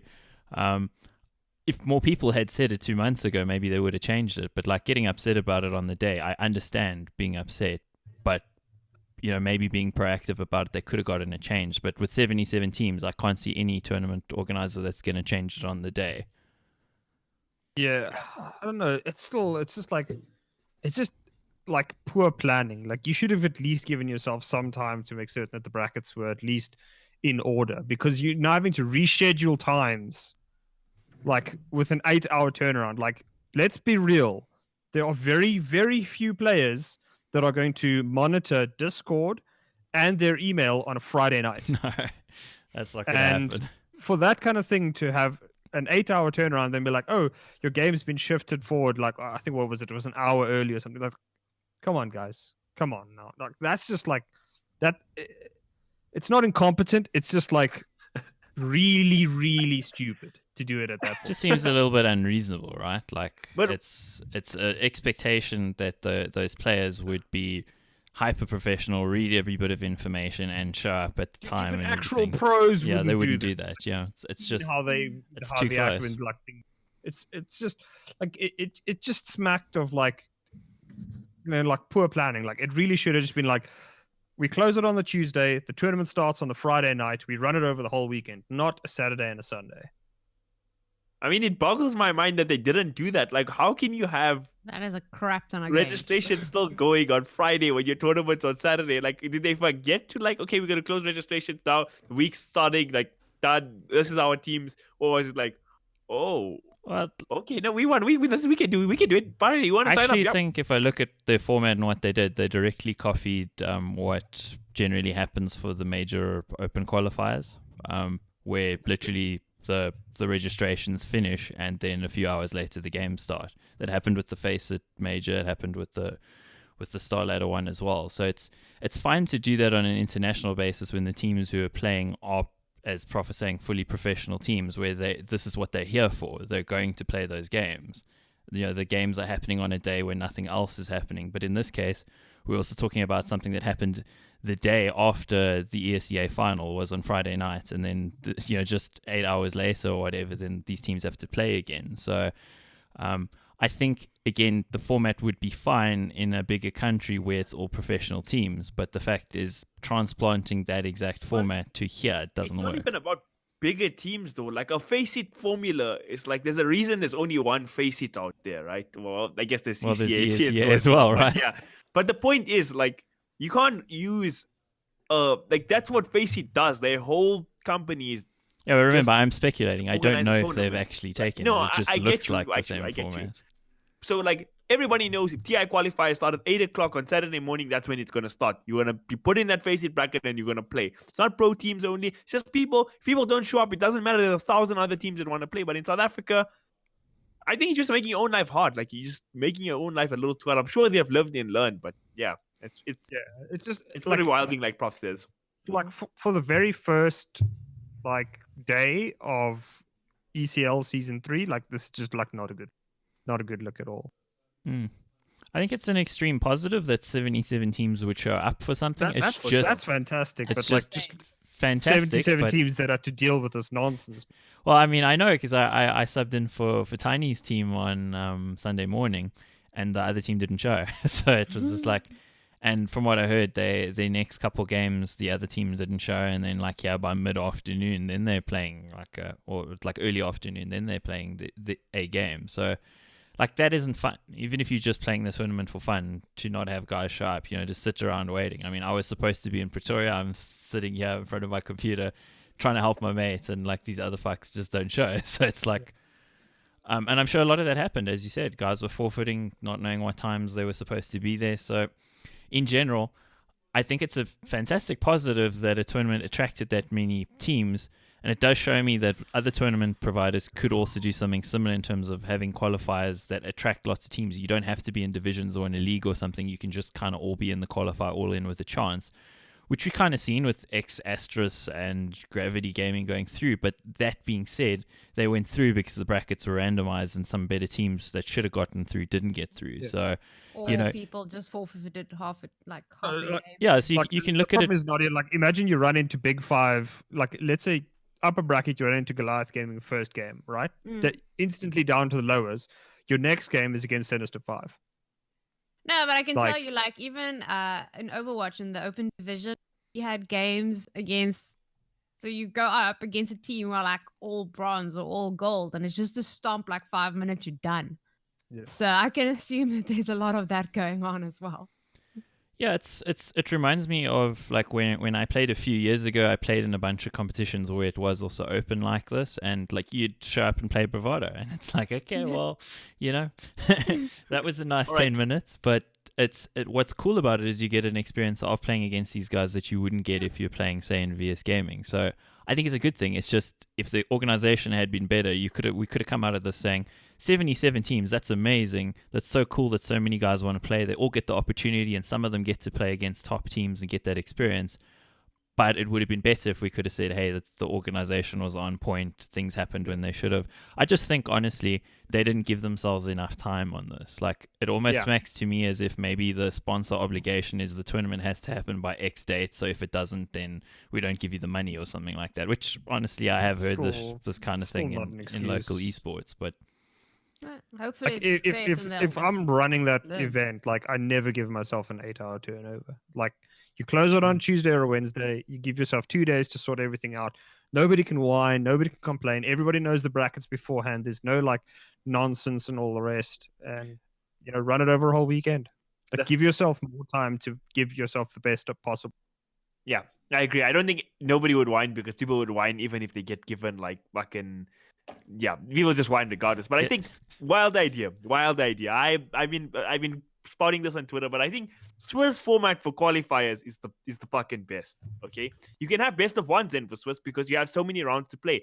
Top guys go through, bottom guys get knocked out. If you lose 3 games on Saturday, fuck you, don't show up on Sunday. It's not worth your time, matey. You know what I mean? And then yes, you can get those funny situations where you have tiebreakers and stuff, but it's like 3 teams at the end of Sunday have to play their tiebreakers. They can do it. They want to play in the main event. So I think it's the most exciting. I think it's. I just love Swiss, man. Like Swiss is used in like the massive Magic the Gathering tournaments. Yeah, it's used to used to like quickly rank. Like, let's say you have 1,000 entries. It's to quickly rank 1,000 players that you have no ranking for them. So everybody gets just thrown into a bracket. Yeah. Everybody plays 5 rounds. And then like you'll take like, okay, everybody with say 5 wins and you play 5 rounds. So essentially what you do is you play 5 games. If you lose all 5, that's fine. You get knocked out. And then you just like say, if you take like the top teams that have like 5 out of 5, they all get put into a different bracket, and all like the teams that have 4 out of 5 get put into a different bracket. So like you can quickly rank who's good and who's not. And then you can break down a bracket from there. That probably would have been better, honestly, but again, probably not doable in the amount of time. I just wished it had been. What I remember from ECL Season 1 in 2016 was that the qualifying stage of it was like a group stage with, Group A, Group B, whatever, and the games were all played during the week. So it was like a 4 or 5 week thing before it actually came down to the tournament. But the thing is that's different about this one is it isn't a LAN tournament at the end. It is 6 teams in a league with games happening every week for like 5 or 6 weeks. So, but you still want those, you still want the best teams to be in that thing because it's which they are not. Qualification let's be honest. It isn't the top 6 teams in South Africa that have made it through. We got the top 4 certainly: Energy, Goliath, Sinister, Big 5, but the other 2 guys. Frick, I don't really know. Axtremes, are they? I know the name. I'm not 100% So who got knocked out? What is it? White Rabbit Gaming, Good Gaming. White Rabbit Gaming, Good Gaming. Like, obviously, it sucks for them, but they doesn't came it fourth. also give these other teams an opportunity to actually play at that level and then hopefully also actually... Yeah, it's in theory, there, yes, stay but there. I'd say if it was, say, like a 12-team thing or a 10-team thing, that would be really cool. But what it's doing is it's giving exposure to guys on television, which, you know, you'd say should You be want pretty the important. best. Like you're going to be exposed to potentially a different audience, the 15 people who watch Jinx TV on a Saturday afternoon. I don't know. I mean, I don't know what the viewership figures are, but conceivably it's going to be more viewers than are normally on an esports You broadcast. can also say that the people who did get knocked out, they should have beaten the Bravados and the Edens if they want to compete against them. What game are you talking about? Bravado? No. Who did you just say played there? I wasn't listening. Sorry, I thought you said Bravado. Wait, no, they don't even have a team. No, I now. was using them as an example from a few years ago, but sorry, it's actually quite late, so I'll be honest. We've had a few issues on recording this, so we were actually sitting here pretty late doing The this. Goliath Gamings. The Goliath games. Well, they did make it through, so I think in general it's going to be cool from a broadcast point of view. Like it should be really cool. It's just a shame that it's not the top 6 teams. So, but I'll also say that, you know, the rules have been out for a very, very long time. If everybody had kind of come together and said, hey, this is bullshit, it can't be this way, 100% I think the tournament organizer would have changed it. But if you're going to come to them on the day of, they're probably going to dig their heels in. So it's just unfortunate it worked out that way. I kind of wish it hadn't been the random bracket and maybe it had been a longer qualifier, but we have what we have at the moment, and let's just hope that the whole thing actually turns out to be pretty cool, because Evetech Champions League Season 1 was pretty dope. Season 2 was cool. So, you know, Season 3 with a different organizer now. Let's hope it turns out to be dope as well. Yep. Cool. So that is our segment, and then we're going to move over to our interview, where magically, through the power of editing and the love in our hearts that pumps for him, Glenn is back. We got Chani. So it's time to have our guest on for the Esports Central podcast. If in case you were kind of worried and wondering what you were listening to for the last sort of hour or so, it is the Esports Central podcast, and our guest is Chani, as we told you earlier. So thanks for showing up, Chani. Appreciate it. Oh no, thank you so much for having me. It's the first, I'm pretty sure. I think Yes. It you is. guys have been running for so long, and I can't believe it's taken this long. But hey, I'm here. I've made it. It's actually really The good to have adventure. you. I mean, in our case, we were on the NAG podcast and the IGN podcast for many, many episodes. So it kind of feels a little odd to me that we haven't somehow been on a podcast again since then. I mean, it's been a good minute. So I didn't actually do the IGN, so yeah, it's been NAG Yeah, podcast day. bitch. So like, And not you. I mean, a while ago. Wow. Oh. Good job, Nadia. You know, I was like, we that try was to, me. You asshole. It was not me. we try to be very respectful to our host. Nadia, you did well. Well, good job. Thank you. Okay, fine. I'm a bitch, Nadia. Fine. Okay, No, fine. No, I'm gonna hold it in now. I'll own it. Okay. Yeah, the transfer period in that is a little bit blurry to me, but yeah, you're right. Actually, you ended up not being on the IGN one, which is kind of sad, because then we had to get StGutterlily in, and she's, of course. Been stuck with me ever since. What do you mean? The saddest thing is that I had to come on the IGN podcast, and then 2 weeks later, Beetle was like, "Fuck this shit. I don't get paid enough to deal with this." I man." never got an invite to the podcast, which I'm actually quite sad about. 'Cause I feel like I take the most calm takes on a lot of things. You- I got you're it so before calm. you did. Well, All calm. we definitely won a few calm takes. We're going to talk a bit about Call of Duty, of course, Chani. Since we worked together before, you've actually taken on the role of caster and commentator, depending on, I guess, which title you prefer. But you've been doing a great job with it. You've been very active as well. You did the medal state competition as well. You've done a lot of VS gaming stuff. You know, how are you enjoying being a caster? Honestly, it's, you know, when you find something that you truly love that you had no idea was something that you A, enjoyed, and B, actually really wanted to spend all of your time doing. That's what casting became for me, because I've always spectated, and then when World War II rolled around, I was like, no, I can cast this, and then now I can't imagine my life not casting going forward. So it's been a different transition from YouTube, but it's been great. I like how you say, you know, when you didn't know that you liked something and then you did. Like, literally that happened for me with casting, and I think it probably happened for Prof and Kaameel as well. I mean, it's you're talking over video games, right? And the thinking, just going into that, you're like, that seems like the most odd thing to do, and it feels like a lot of talking. But once you're into it, it's super addictive, and that's why the 8-hour broadcast, 12-hour broadcast is just like the best thing ever. I don't know. It's a lot of fun, Love the except when you're hitting sort of hour number 12 or whatever and low energy, then it doesn't That's feel really so cool. good. But when you finish it, it feels great. But then I get production blues though. Like I came from a agency background when I used to work on events and stuff as a 9 to 5, and I would get severe production blues after working on a really big job or a really big show, and then for like the week afterwards, I didn't know I would be back at my desk. I feel the exact same thing after finishing like a tournament that comes to an end after like the medal statement that closed after a month. Whenever the VS Cups finish, I'm like, well, guys, if you have any scrims you want me to cast, like it's I have the same approach. It's just I feel like I'm missing a limb if there's no games to cast. Yeah, that's Eventing blues is a real thing, by the Yeah, way. it is Like actually. genuinely, like because I mean, you spend so much time genuinely just like focusing on an event, doing everything you need to get done. So when it's like over, you kind of like, is this a real life that I have? Like, oh, okay, I can Really? wake up all time and go to bed at like 11 or 12. It's like, wow, I'm not used to this free time. Yeah, it's strange. Your brain takes forever. It's the same as when you go on holiday after being like full grind mode for however long before your last holiday was. And then it actually takes you 3 or 4 days while on holiday to switch off. But then by the time you actually start resting and relaxing, it's time to go home again. It's that Right. It's that Week same holidays brain are not switch. real. No. Week holidays are not real. 10 I don't know who days. thought it was a real thing. Minimum 10 days minimum. 10 I days. believe in 15. Like you have to do it. the if Esports you're Central lucky enough. Podcast, holiday advice. Yeah, that's what we're all What is about. that? Vacation edition. It's still better than the latest Spider-Man movie. So, Shani, I wanted to ask Okay, you. whoa. Hold I on. knew Glenn would First- get chicken. The Don't night do Monkey spoilers goes on right holiday. first. That was the movie. Wow. Moving on. I'm actually too Garbage. touched. Okay, I'm actually so Shani, touched. We'll get Shadi.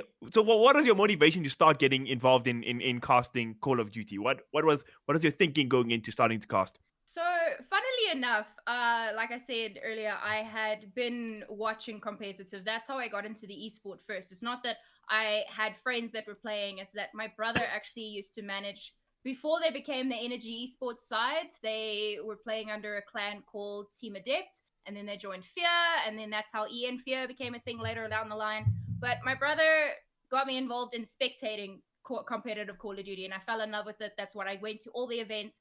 And then when the World War II season rolled around, I was actually at the launch events up in Johannesburg with Mega Ram and Metal State, and Barry Anthrax came up to me and he said, we're looking obviously to do a card like tournament. Why don't you think about casting? And I like looked at him straight in the face. I'm like, are you crazy? I don't know the game. Like I can do interviews and hosting and player stuff, but I don't cast. And he's like, Shani, it's a new game. Everyone needs to learn. And I was like, well, hang on. You're onto something there. So that was November, and by halfway through December, I had already played so much of the game. I like had Barry on the phone. I'm like, Barry, when we roll around into January, I'm going to send you VODs once I'm comfortable enough, and then we'll go from there. So that's how I really got into casting. Was this little seed was planted in my brain that manifested into this obsession, and it's been crazy ever since. I mean, it's Call of Duty and I love it. It's fast, it's crazy, it's not CS:GO, and I don't know how CS:GO casters do it genuinely, because the pacing that comes with COD, obviously we have our very, very fast movements, and then we have our slower S&Ds, and then when I just watch, obviously I watch CS:GO during Rush, and I was blown away, obviously having the caster insight now as opposed to previously watching CS:GO not having that.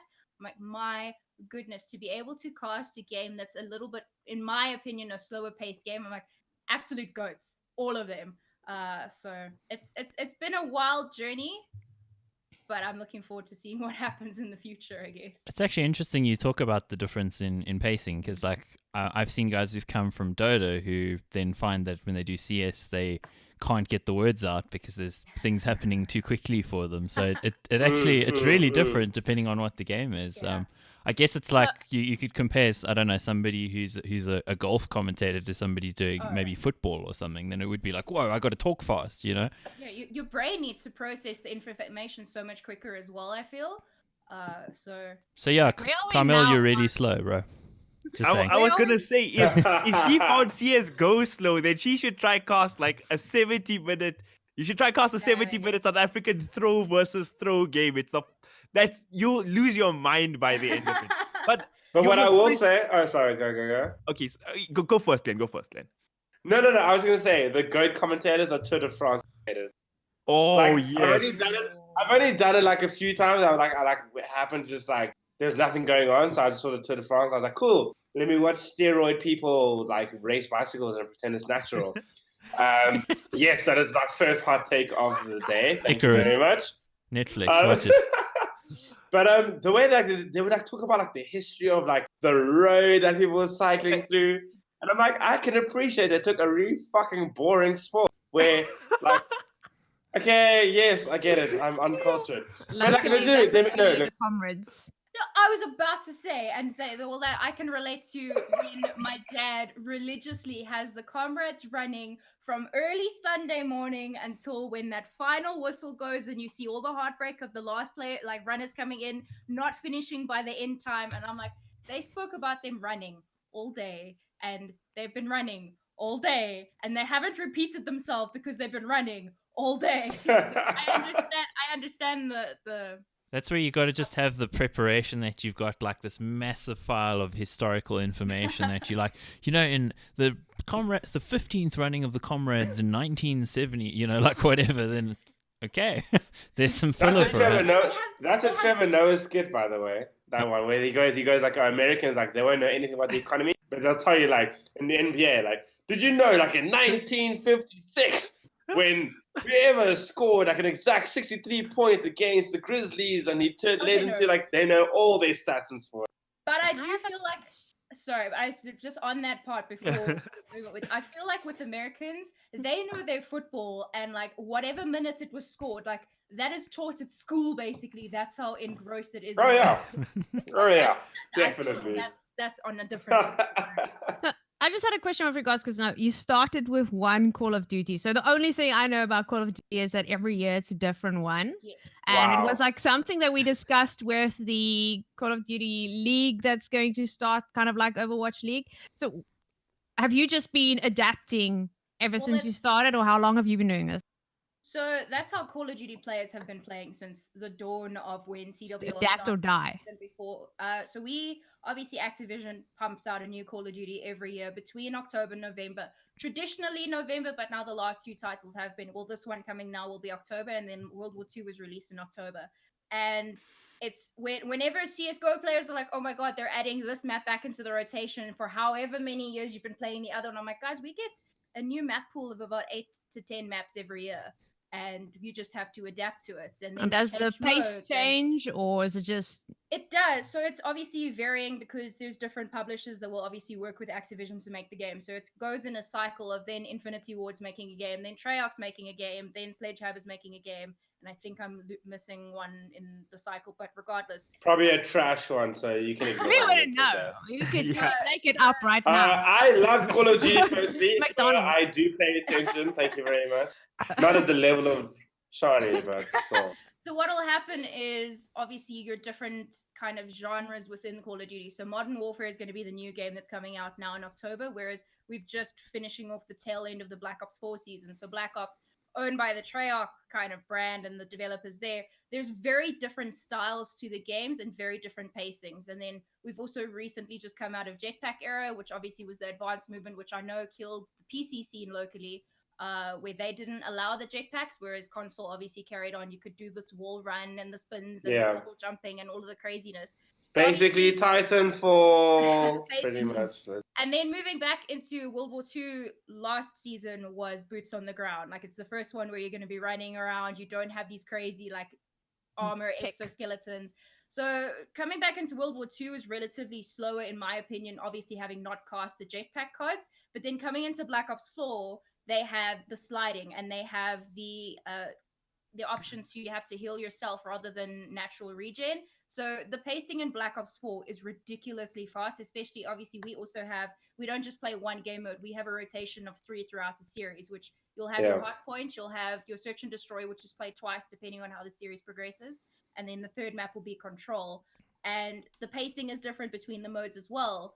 But if you look into forward going into Modern Warfare, granted we have our multiplayer reveal on the 1st of August coming in from Infinity Ward, it does seem to be like there's like leaning and stuff in the game, so it's more like R6 vibes, and it's going to be way more tactical, which I'm hoping that is going to slow down the pace and bring it back to that more tactical approach, not just running and gunning continually. So to answer back to the beginning of the question, we adapt every year as players, as commentators. You have to learn the game. We basically jump into, from the day that the game launches, for the first month, all you're doing is playing multiplayer. You're messing around, you're learning maps. And around about that time, then we obviously follow the CWL kind of rule set and what paves the way going forward. So obviously with franchising coming in now, we have no idea what's about to happen. We don't know if everything's going to get turned on its head or if they're going to slowly introduce and change things gradually. But we adapt every year. The players adapt every year. Obviously, new metas would get released every 2 or 3 weeks, depending on weapon balancing that gets changes within the cards. So I feel out of the esports, COD is one of the most evolving all the time based on guns that we were using in the beginning of the season are now completely obsolete and we're using different ones. So. Okay. So one thing I will ask. All of us like all at once. No. My only last question was just because for me it always feels like every time a new card comes out, is it like a completely new game, or is there an essence that is carried over? Well, it would depend on who you speak to. Personally, I do feel that yes, there is an essence. You are still playing your hard points. You are still playing your search and destroys, where players will say if it's not a Modern Warfare game, it doesn't feel like a COD to them, whereas the Black Ops 4 or the Black Ops fans will be like, no, but this Modern Warfare and the likes don't feel like COD to us. We want the Black Ops franchise. But in essence, we do basically have the same game. It is continually, as a competitive sport, you do have the sides, you do have the modes that remain the same, except for that third map that changes. It's either capture the flag, or it's uplink, or it's now currently control. But basically, if you've watched one COD, you've seen them all, in essence. But then there's the smaller nuances that are more subtle that only the people following the scene will really be able to pick up on. I've only played Nazi zombies, so I don't know. Zombies is entirely different. Yeah, zombies is it's got its own whole culture. It's not that. Okay. The vast difference just between pubs, and this is kind of that middle ground that they're hoping to fix with franchising, and that they actually try to fix and bridge over with the introduction of 5v5. This is the first time ever the COD is 5v5 as a competitive. It's always been 4v4, and they want to try and bridge that gap between pubs and comp because it's so vastly different. Are they succeeding at it? I mean, it was a very big topic of discussion for us with Nick Holden in the past. So, I mean, before it happened, now that it's been around for a while, is it working? What do you think about 5v5? I enjoy 5v5 just because it's what I've gotten so used to casting. When we moved from having 8s and having the lingo being who's ready for 8s, and now it moved over to 10s, for the first month, everyone's like, it feels so wrong, it feels so weird. And now when I look back at old photos of like comp tournaments, I'm like, why are there only 4 screens? Oh, right, okay. It was still 4v4 back in the day. So we got used to it. Whether or not it's going to progress on into Modern Warfare, I do feel like they had to balance a lot in Black Ops 4, where they had to introduce a respawn delay in hardpoints just because it was so crazy with having 10 players on a map now rather than the 8. But in terms of bridging the gap between pubs and comp, it's in the right direction, but there's still a lot of stuff still to be done, because it's the same as I feel every esports person will be able to explain this, is if you don't play comp and you don't enjoy esports, you're not necessarily going to go and watch an esports event because you happen to play the game at home as a pub stomper. There's that middle ground that isn't going to be met. If you're not interested in esports, you never will be interested in esports kind of thing. So there's only a small percentage that move over. Yeah, that's very true. It's the conversion doesn't really depend on how many people play the game. I mean, I was going to use League of Legends, but then I remembered Glenn is here. Hey. We don't even start with us. Thank you very much. No, don't worry. We spoke about it enough earlier. I'm putting a timer on that. Says the guy that brings Dota in at every point and turn. Thank you. Our guest has limited time, so I'd like to ask about the Black Ops 4 Winter Invitational tournament that you hosted, right? Well, what was the thinking? What inspired you to host your own esports event? Well, it was very daunting to start off with. It was literally, and I don't think I've told this origin story in full, but it was literally, you know, when you're like in the shower and you're just thinking about stuff and suddenly something comes to your brain, and you're like, okay, that's a cool idea. It was literally one of those moments where I was like, there's currently such a lull. We, in the comp scene in South Africa, we always feel this lull around between, because Champs happens in August and we continue playing all the way up until October for DGC. But there's always this lull with this drop off during this time of year in every season. But this year felt so much more intense, obviously, because EGE has fallen away. So EGE is usually the secondary highlight of the year for the comp scene, is because that's when they know they have their Cape Town LAN. And obviously, shout out EGE, firstly, just for being trash. We're going to put that out there. Well, Thanks. So having not had a LAN that this year for COD happening just yet, and the only LAN that will be happening as a major will be SVS Gaming at the end of the year, I felt, and when I, especially coming back from CWO London, because I went and attended that in May, coming back from that, I was expecting to come back to the scene that was so riled up. Obviously, BVD are doing so well and moving that into the local scene, and then I just came back and it was flat. There was very few people streaming anymore. There was very few, like, obviously ACGL carries on that grind. They do their weekly tournaments. We do have Gamma that tries to do a bunch of LANs every now and again for the community. We've got Ace that does the same, and then SA COD battles. But I got back from the UK and I was like, what happened? And that when I started thinking about, well, I currently don't have anything to cast over. It's very minimal casting. I obviously can't improve unless I have stuff to cast over.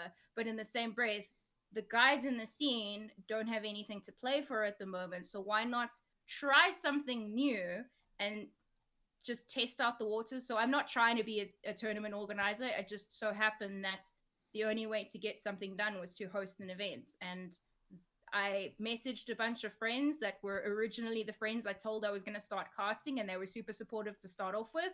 I messaged the same three of them, and I was like, guys, I have this idea. Do you want to be on board? And they were like, hell yeah, we want to be on board. And we just took it from there. And it became the Winter Invitational. Wow, cool. that's actually a really cool way for things to come together. I mean, if I think about when I was involved with the Team Fortress 2 scene, also, well, a scene that was relatively smaller to the other games at the time as well. And just if you wanted to play in something, then you organized something and you just made it happen. And it was super fun to always do those things as a community. So I can kind of see in COD, when you've had a lot of these competitions and suddenly it's sort of dried up, it's actually very cool of you to do that for the community, bring the guys together and make it happen. So how's the response been? Have people been enthusiastic about it? The response has been overly positive. Like, there's been one or two negative sentiments, because obviously we had to host an invitational, because going into this, the four of us had never hosted anything in our lives. The three guys I was working with have all competed in the past, but they've never been on kind of behind the curtain, closed doors admin side. And I obviously only know about what I know about tournaments from having been on the broadcast side. So we went in and we said, what do? Do we open registrations and have a bunch of people sign up to something that we have no idea if we're even going to be able to pull off? And that's when it was pulled back to, okay, we'll make it an invitational to start off with. And then it was the do we invite 8 teams? Do we invite 12 teams? And we took a further step back and said, we've never done this before. We need training wheels. We're only going to have 8 teams. And then it came down to the grueling process of deciding which 8 teams we wanted on board. And obviously with that, not everyone did get included. And there was some feedback there where players were like, why didn't you invite this person? Why didn't you invite that person? How it always is, yeah. You never make everyone happy. Yeah, exactly. That's how it always is. But we basically stood our ground and were like, guys, we're new. We had to only limit it to so many teams, because I do feel that Winter Invitational, as much as I loved it, passion project, absolutely stellar results, I do feel like it aged me at least 5 years.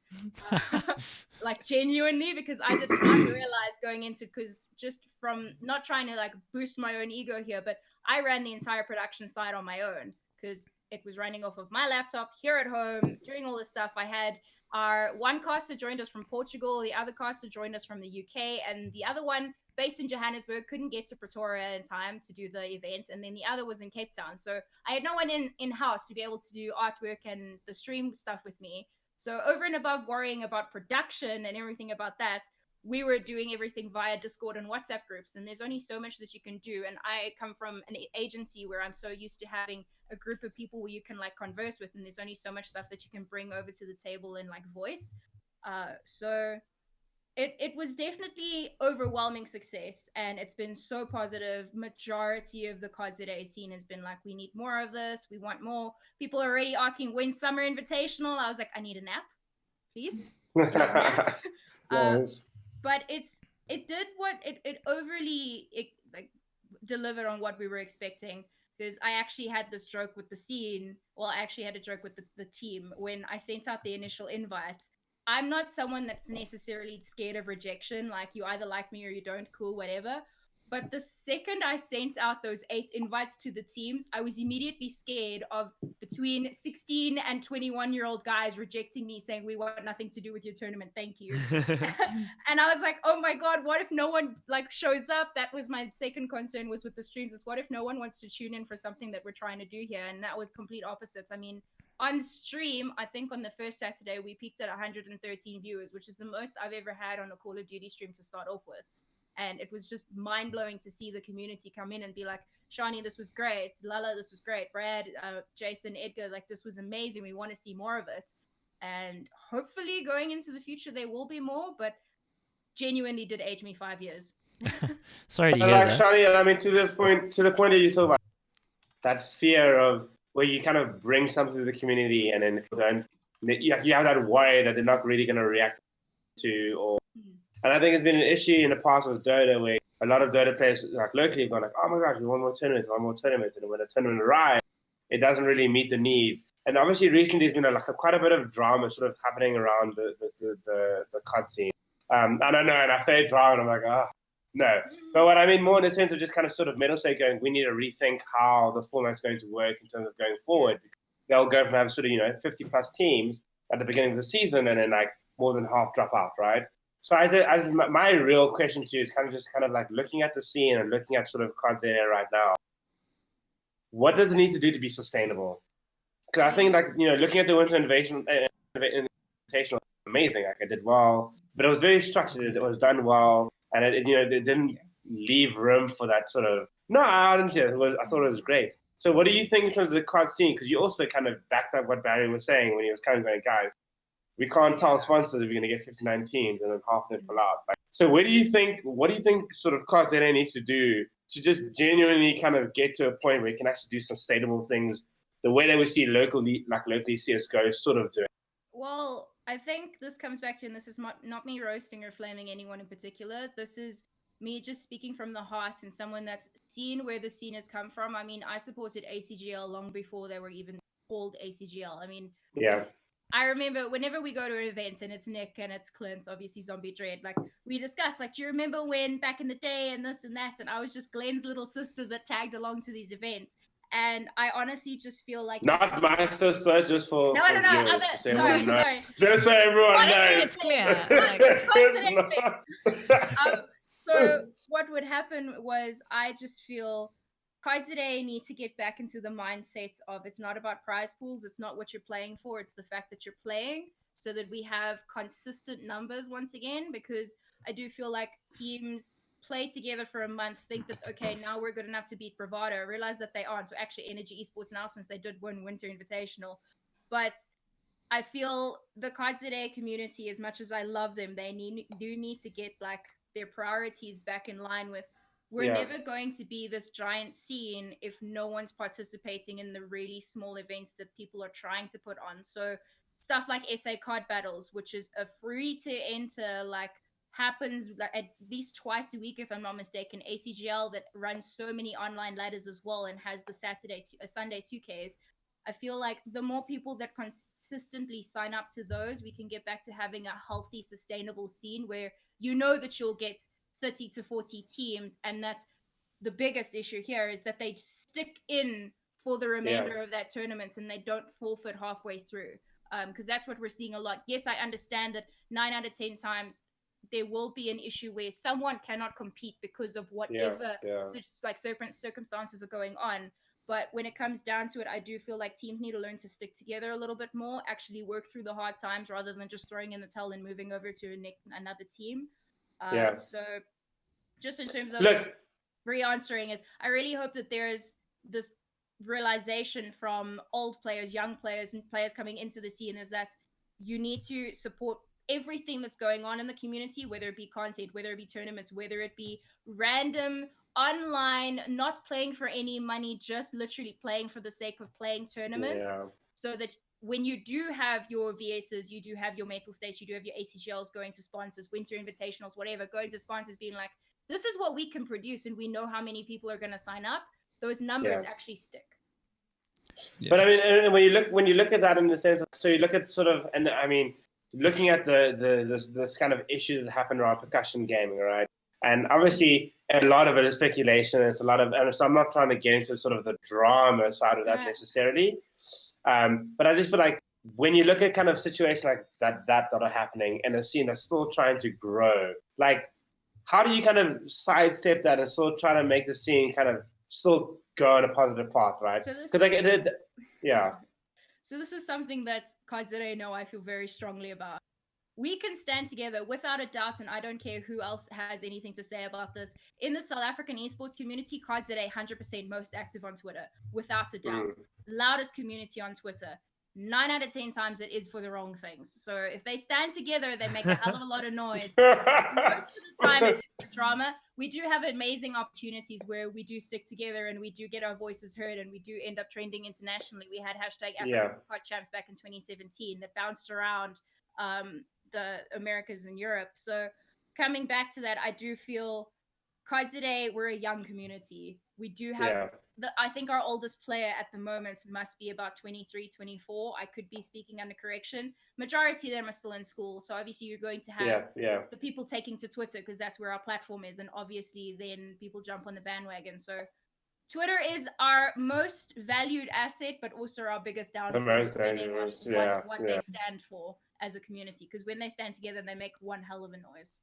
Sums up South African esports in a nutshell right there. That sentiment. Pretty much. Pretty much. Well, I know you've got to go, Chani, because you did have a hot out and we're actually at that point. Is there anything else that you want to say, in summing it up or anything? Anything at all? I have a hamster that is currently running in my brain very fast on a spinning wheel, and I actually had to tell it to stop thinking for a while as to moving forward with different seasons and looking forward to the future in terms of like the invitational. Obviously the team wants to put together something more for the rest of the community, but we're going to have to find out later but down the line if there is going to be something more up my sleeve.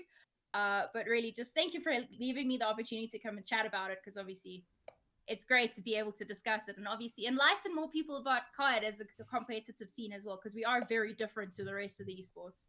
Well, thanks so much for being on the show. Really appreciate it. Guys, if you want to check out Chani, go to @Chani_ZA on Twitter. Find out what she's up to. This has been Esports Central Podcast, episode number 52. The numbers get ever higher and we get ever older. Oh. So much older. So much older. So much older. Thanks for joining us this week. Yeah. Well, thanks for joining us, everybody. And stop talking, Kaameel. It's over. It's over. Stop it. Goodbye. Have yourselves a great week, guys. Cheers. Peace.